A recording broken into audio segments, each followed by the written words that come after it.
Welcome to the Aaron Wrenn Newsletter Audio Edition. For more content and to subscribe, please visit aaronwrenn.com. That's AARONRENN.com. Newsletter number 86, Cultural Insurgency, originally published on March 18, 2024. A few years ago in online right circles, Paleoconservative military writer William Lynns' idea of fourth-generation war got big. I picked up a copy of his fourth-generation war handbook and thought it was very interesting. Lynns' fourth-generation war is essentially an insurgency conflict between a major military power and guerrilla-type entities. These are asymmetric, with the major military power in theory having vastly superior firepower. However, the insurgents frequently win, as happened in Afghanistan, for example. Lynn wrote his handbook from the standpoint of advising a power like the United States on how to deal with insurgencies in countries like Iraq. It's purely about traditional military affairs. But there's a lot of applicability to non-violent, non-military confrontations in civil society as well. This was why it got popular. This month I want to review some of the key concepts. The attempted application to cultural matters is my own and not comprehensive, so please don't blame Lynn if I get it wrong. The legitimacy of the state. There are a number of critical elements of fourth-generation war. The first is understanding that fourth-generation war takes place against the backdrop of the decline of the legitimacy of the state. Quote, "At the heart of this phenomenon, fourth-generation war, lies not a military evolution, but a political, social, and moral revolution, a crisis of legitimacy of the state. All over the world, citizens of states are transferring their primary allegiance away from the state to other entities, to tribes, ethnic groups, religions, gangs, ideologies, and causes. Many people who will no longer fight for their state are willing to fight for their new primary loyalty." Unquote. It's no secret that this just isn't limited to war-racked developing world nations. In the advanced world too, including the United States, we've seen a dramatic decline in trust in institutions, in government, in America itself. On the right, many people now use the word regime to describe core U.S. institutions. Some people have even become fans of Vladimir Putin. On the left, many openly decry the U.S. Constitution or aspects of our constitutional system. Others want to defund the police. Some think the threat of climate change, their cause, trumps any other consideration. We are observing things such as a decline in military enlistment that clearly shows less commitment to America and its government. If the problem is the decline of the legitimacy of the state, then part of the solution must be strengthening its legitimacy. We see that President Nayib Bukele has done this in El Salvador. While I always caution that there's much we don't know about what's going on there, the consensus seems to be that he restored the state's monopoly on violence by vanquishing the country's gangs. Holding a monopoly on violence is a core part of state legitimacy. Bukele himself is enormously popular, but most likely trust in the Salvadoran state itself is also at an all-time high. Thinking more broadly, if we run an institution, then it is critical to actively manage for the legitimacy of and trust in that institution. I wrote an entire chapter in my book, Life in the Negative World, about this. For churches and evangelical institutions, we need to ensure our institutions are trustworthy, competent, and have missional integrity. This is especially true in an age when there's declining trust in institutions. I want to especially highlight competence, because it's an area that's sorely lacking in our country today. For example, I just read an article that a light rail project in Maryland is now $4 billion over budget. Not competent. Door plugs blowing out of Boeing planes in flight? Not competent. The U.S. and its allies are producing fewer artillery shells than Russia, which has only 3% of our combined GDP? Not competent. Lynn himself notes the importance of competence, writing, quote, "The main organs of the state's government and the civilians who head them must be competent. They must do what states exist to do, above all providing order, safety of persons and property.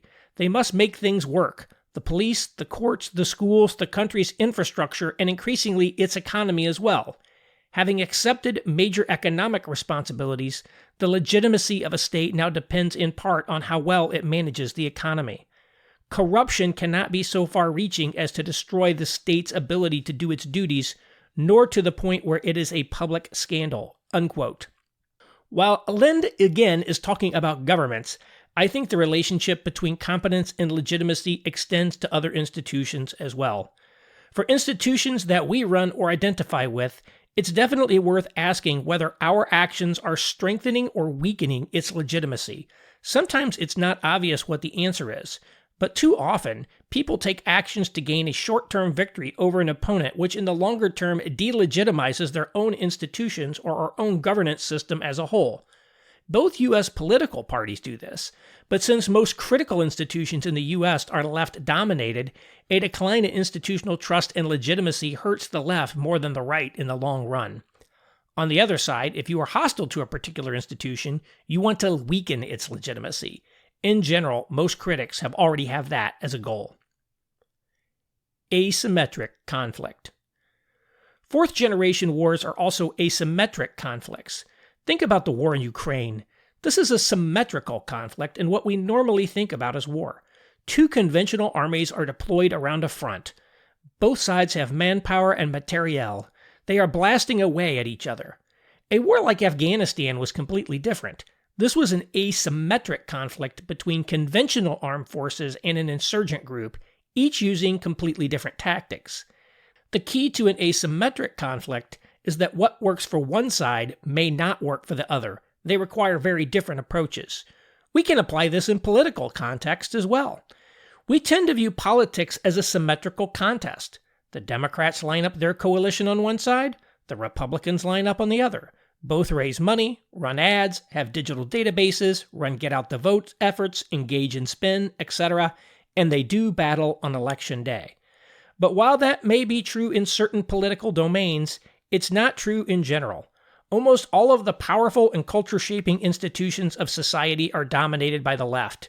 This includes the universities, the media, major foundations and non-governmental organizations, the federal bureaucracy, and even major corporations and the military to some extent. The one truly powerful institution conservatives control, for now at least, and it's an important one, is the U.S. Supreme Court. The other institutions conservatives control, alternative media like talk radio, state-elected office, churches, are subaltern. They are lower in prestige, power, and wealth. This is hardly a symmetric power situation. Also, the right and left have different characters that affect how they can operate. As a result, these two groups often need to employ asymmetric tactics. I noted this before in terms of the differences between left and right when it comes to institutional capture. One of the most effective political conservative tactics I've seen in my lifetime responds to this asymmetry. It is Texas Governor Greg Abbott's busing of migrants to large progressive cities that declared themselves sanctuary cities for illegal immigrants. This turned the border crisis into a national problem, not just one for Texas and other border states, and the other places where the federal government itself was distributing migrants. It forced those big cities to have skin in the game. Failure to understand the asymmetric reality of modern America can get people in real trouble. For example, people on the left can tear down statues, riot, block highways, occupy or even firebomb government buildings and other such things, and typically get away with it. Few of them are prosecuted, and of those who are, they often get a sweetheart plea deals. In fact, many of them are actually able to riot with impunity, then sue a progressive-controlled city government for having their civil rights violated by the police, and get paid a nice cash settlement by sympathetic city officials. Obviously, if you are on the right, this won't happen to you. People who participated in January 6th found this out the hard way. Be smart out there. In a specifically religious context, I am not sure how to apply the idea of asymmetry, but there are probably many cases. The moral level of war. One of Lynn's key insights is that in fourth-generation war, victory is often not a product of winning military battles, but winning at what Colonel John Boyd called the moral level of war. Quote, Colonel Boyd identified these three new levels as the physical, the mental, and the moral levels. This leads to the central dilemma of fourth-generation war. What works for you on the physical and sometimes mental level often works against you at the moral level. It is therefore very easy to win all the tactical engagements in a fourth-generation conflict, yet still lose the war." Unquote. This was the American experience in Afghanistan. It's important to note what is meant by the moral level of war here. It's not just about good versus evil, although there's an element of that. It's perhaps more importantly about winning hearts and minds. It's about winning in the court of public opinion, or earning the support of the civilian population. It's also about morale, or which side is more motivated to keep fighting the longest. To drive home this point that the moral level of war isn't just about who is good and who is bad, Lynns uses the provocative example of Osama bin Laden. Quote, "The practice of a successful fourth-generation entity, Al-Qaeda, offers an interesting contrast. Osama bin Laden, who came from a wealthy family, lived for years in an Afghan cave. In part, this was for security, but bin Laden's choice also reflected a keen understanding of the power of the moral level of war. By sharing the hardships and dangers of his followers, Osama bin Laden drew a sharp contrast at the moral level with the leaders of local states and also with senior officials in most state armies." Unquote. The criticality of the moral level of war can actually work to the advantage of the weaker party due to the asymmetric nature of these conflicts. Lynns says, quote, "The weaker force has the moral high ground because it is so weak. No one likes bullies using their physical superiority in order to win at anything, and unless we are extremely careful in how we apply our physical combat power, we soon come across as a bully, i.e. Goliath. In the 3,000 years that the story of David and Goliath has been told, how many listeners have identified with Goliath?" Unquote. Weakness can be a source of strength when it comes to winning at the moral level of war. When the U.S. massacres a bunch of kids with a drone, which has happened way more than any of us would want to admit, it loses at the moral level of war. When America props up corrupt leaders in client states like Afghanistan, or has its own troops and client government officials living well in a green zone type area at the same time the average citizen is enduring severe hardship in the countryside, it loses at the moral level of war. Powerful militaries and governments lose moral authority when they commit atrocities or engage in disproportionate actions or responses, or show disregard, disrespect, or even contempt for the people or the law. Insurgents can lose in this manner too, if they behave barbarically. This seems to have been in part of what happened to ISIS. The idea of winning moral authority or winning at the moral level of war applies in domains well outside of military conflict. The Desert Fathers or people like Francis of Assisi who renounced all of their worldly goods acquired immense moral authority by doing so, for example. Think about what non-violent movement leaders like Gandhi or Martin Luther King were able to accomplish against much more powerful incumbent regimes. Now, many elite institutions actually supported King and the civil rights movement, so they weren't entirely a culturally insurgent movement. But King shows a real focus on winning at the moral level. He understood that civil rights could not be obtained through violence, and the use of violence would simply discredit his movement. By being nonviolent and enduring violence and injustice inflicted on them, civil rights protesters bolstered their movement at the moral level of cultural war. You'll note that leftist protesters today often try to bait the police into taking action against them for this very reason. I always say that I categorically reject political and social violence and urge others to do the same. Like honesty, it is not only the right thing to do, it's also the best policy. There are multiple questions to consider here. How do you strengthen your side's moral legitimacy? How do you weaken the other side's moral legitimacy? How do you keep your side's morale high? How do you weaken the other side's morale? And so on. I want to focus today on how conservatives raise their own standing. The question to ask yourself here is how what you are doing affects your progress in winning at the moral level in society at large with the normal people in America. This is a long-term, not a short-term program. By normal people, I mean the average center-left to center-right people in the middle of the socio-political bell curve. Most people are not hardcore wokesters, nor are they conservative culture warriors. They aren't super engaged in politics or religious disputes. They mostly just want to live their lives in peace. But they do notice when crazy things start happening, which is one reason a lot of them have, for example, started saying, "What the heck is up with my kid's school?" Normal people are what somebody once called guerrilla Americans. They just want to be left alone to grill burgers in the backyard in the suburbs and watch the NFL. Conservatives often engage in behaviors that hurt them at the moral level of war because they turn off these kinds of normal people. One example is open carry. We're not in the Old West anymore. People walking around with AR-15s across their chest in America, which some people do, does not resonate with the average person. That's the image we associate with developing world countries like Lebanon. It also signals violence, which is not what we want. This is an area where evangelicals especially need to take note. Evangelicals often focus on having the morally correct view according to the Bible. That's important, obviously. But do evangelicals tend to behave in ways that make them more popular or less popular with normal people? Often it's the latter. While sometimes that's for valid reasons, sometimes it's for bad ones. Way too often, for whatever reason, conservatives of all types love to play the heel role. As one example, Atlantic reporter Tim Alberta's father was an evangelical pastor. In 2019, his father died, and he traveled back to Michigan to attend the funeral at his dad's megachurch. A significant number of people at the event came up and started berating him over critical things he'd written about Donald Trump. Some even used his Trump writings to question his faith. This was at his father's funeral, where, as he put it, quote, "Dad was in a box 100 feet away," unquote. Alberta told that story in his new best-selling book. How do you think the normal people of America are going to react when they read that? They are going to rightly think the behavior of those conservative evangelicals was appalling, because doing something so crass is inexcusable. It causes evangelicals to lose at the moral level. This sort of low-class or classless behavior happens way too much among both religious and political conservatives. You have to be asking yourself, what would normal people think about this?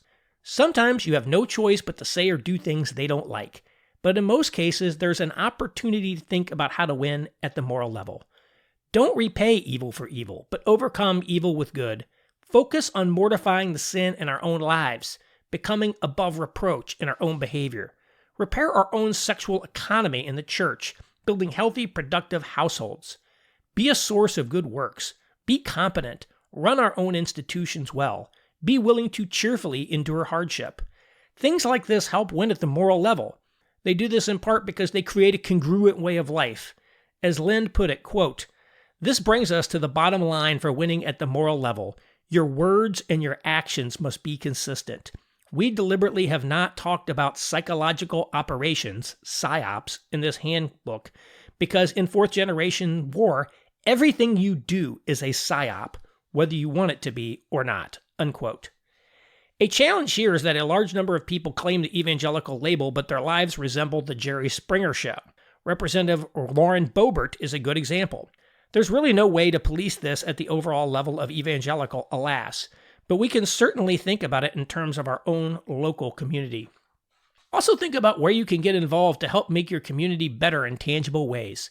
Yes, do traditional ministry like helping the poor or serving at the county jail, but also think about how you could volunteer to staff the county fair that's struggling, or get involved in the Lions Club, or run for local office and actually do something tangible like help get an old brownfield site fixed. Demonstrate skill, competence, and become the new source of moral authority and betterment in your community. Show people that if you were in charge, things would get materially better for them. Tim Keller used to say that Christians need to be famous for helping the poor. In that case, even if some people didn't like you, they'd wonder what their neighborhood or city would do if you weren't there. I'm not sure that's actually a good example today, because much of secular society believes the poor should be helped by the government, not churches or other civil society organizations. So churches successfully helping the poor actually offends them in that it undermines the case for an expanded government safety net or socialism, whatever that means to them. But the idea of making sure people see your good works and way of life, see Matthew 5:16 or 1 Peter 2:12, not just your political positions, is important. This is what Julian the Apostate complained about when he wrote, quote, "Why do we not observe that it is their Christians' benevolence to strangers, their care for the graves of the dead, and the pretended holiness of their lives that have done the most to increase atheism," that is, rejection of the Roman gods, unquote. Today is not likely to be care for people's graves, but there are certainly analogs to that. You know who's done this well? The Mormons. They have healthy, high-functioning communities that model an attractive life, which we see from the fact that a big share of top mommy influencers are Mormon.